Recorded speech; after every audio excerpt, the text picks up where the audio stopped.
We're back with Colin Berg with the Oklahoma Department of Wildlife.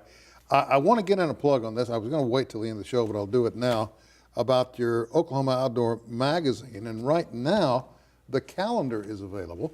That's It right. gives you a good handle on just what seasons are what. Yeah, it gives you the seasons, as well as this calendar was originally developed for landowners. It gives you information about what things you should be doing on your property, whether you've got a pond that you're managing, a wetland, or if you're wanting to do habitat work for deer or quail or turkey. It talks about when you should be doing that as far as during the different seasons of the year. So it's a great little calendar to have. You know, a lot of great pictures in it. That's what our magazine is known for.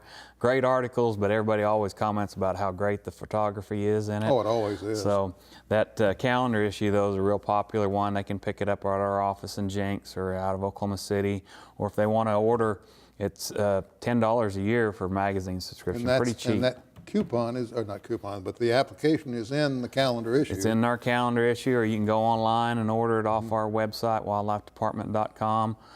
Come by the office as well and order it. But, you know, I encourage folks to get it. It's specific to Oklahoma. It's written by people here in Oklahoma. A lot of the articles are by our staff members on management areas or fisheries biologists or our information education staff, and it's all about Oklahoma. So you should everybody should want one. Have we covered just about all the hunting We've areas? talked about most of the hunting that there is this time of year. There's rabbit hunting going on. There's so much stuff that it's hard to talk about all of it. All right. Well, I want to slip over into another area, one that's dear to my heart, and that's trout. I dearly love to eat trout, and trout tremble at the mention of my name. I've said that for years, but they do.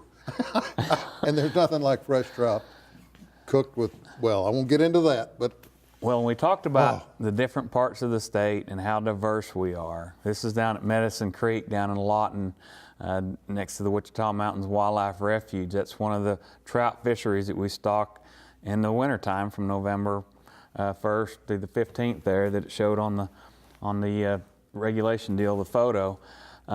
Beautiful scenery. I mean, it's incredible. The creek flows through the town of Medicine Park. It's a very historic area of Oklahoma. It's just a nice place to go and visit. Besides being able to drive through the Wichita Mountains, there's a small aquarium that's down there now at the Medicine Park aquarium also that's there that folks can go to learn about all the different species of fish that we've got in Oklahoma. It's just opened up about 5 months ago, so it's a pretty neat little aquarium. But that's just one of our locations. If you want to see the entire state this year during trout season, you can go out in the Panhandle and go trout fishing. Roman Nose State Park, Watonga Lake is where another one of our trout fisheries is at that we started stocking in November. The Blue River, down Lower Illinois. Lower Illinois, Lower Mountain Fork River there, below Broken Bow Lake, there at the Lower Illinois is beautiful as well. We stock Perry City Lake. You're killing me. And even in the, if you want to fish here locally in northeast Oklahoma, there's, starting in December, we'll be stocking trout at Veterans Park Pond, which is a pond in Jenks. It's nice little, has really great facilities. Got 2 floating docks that's on it, and it's a nice little trout fishery that we stock in the city of Jenks. So I encourage folks to get out there. Again, it's a great activity to take your kids. These fish are, you know, we are stocking them every few weeks. You can go on our website and see what the stocking calendar is for these different locations. So there's new fish coming in every few weeks. It's a great opportunity to introduce somebody new to the sport. Do you guys ever tag trout? We don't tag trout. We haven't tagged any trout to my knowledge. Now, we do have 2 different species that we stock, particularly in the Lower Mountain Fork River.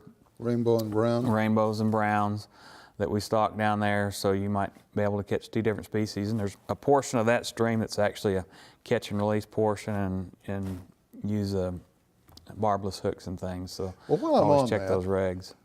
Why is the division between rainbow and brown so pronounced? I know, you know, I can go get my limit of rainbow and there doesn't seem to be any restriction on size, but when it comes to brown, there's a definitive restriction.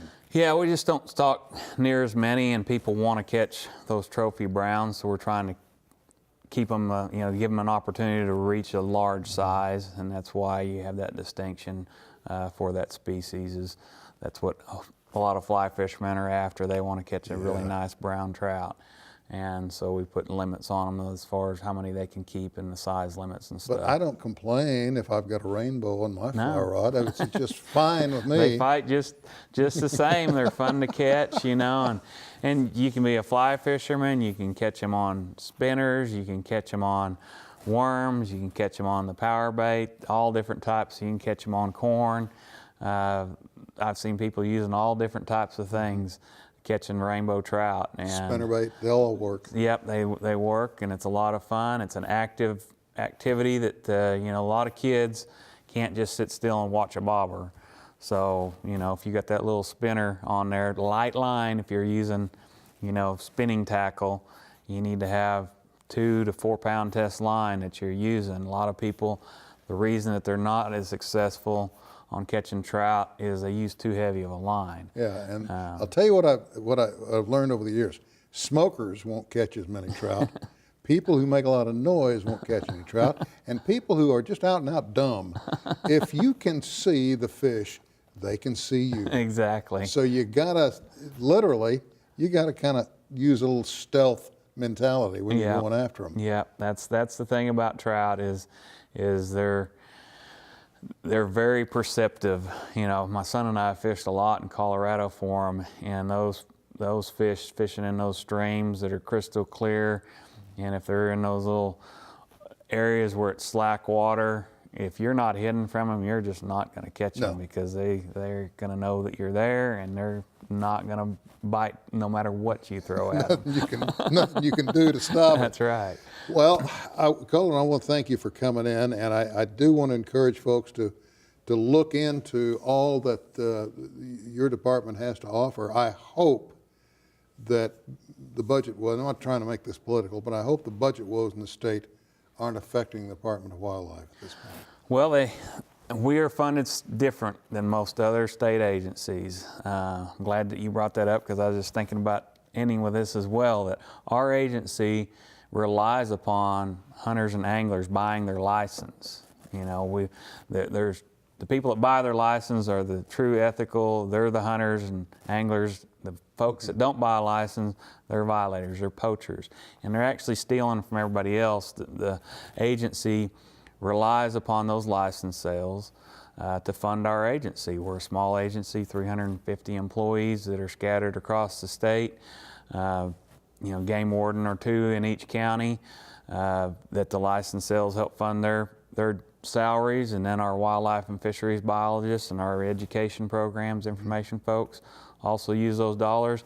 And there's federal dollars that we get back for equipment. So if you are a recreational shooter and you don't have a hunting license, you are providing funding to the agency by And let me get doing into something too, because this department, the wildlife department, also is actively involved in education at all age levels. So you guys do a marvelous job. Well, thank you very much. That's the section that I'm in charge of, is our education programs, and it's very it's grown like crazy as far as our in-school programs, the things that we offer to schools, the archery in the schools programs, the scholastic shooting sports programs. Those are just great things that are being offered. Our hunter education program is in the schools. Hunter safety program. Yeah, and fishing in the schools. We've got a fishing program. Matter of fact, this week we kicked off a big program in conjunction with a superstar athlete with the Oklahoma City Thunder, Paul George. Yeah. His foundation donated some money and help, and we did a kickoff event down in Oklahoma City. For his foundation, we sponsored 13 Oklahoma City schools. I got to cut you off, Fishing Colin. equipment. So thank you. You bet. Thank I want you you to come back. I will. We'll talk trout again. That's all the time we have for this edition of Perspectives. Thank you for joining us, and we'll see you next time.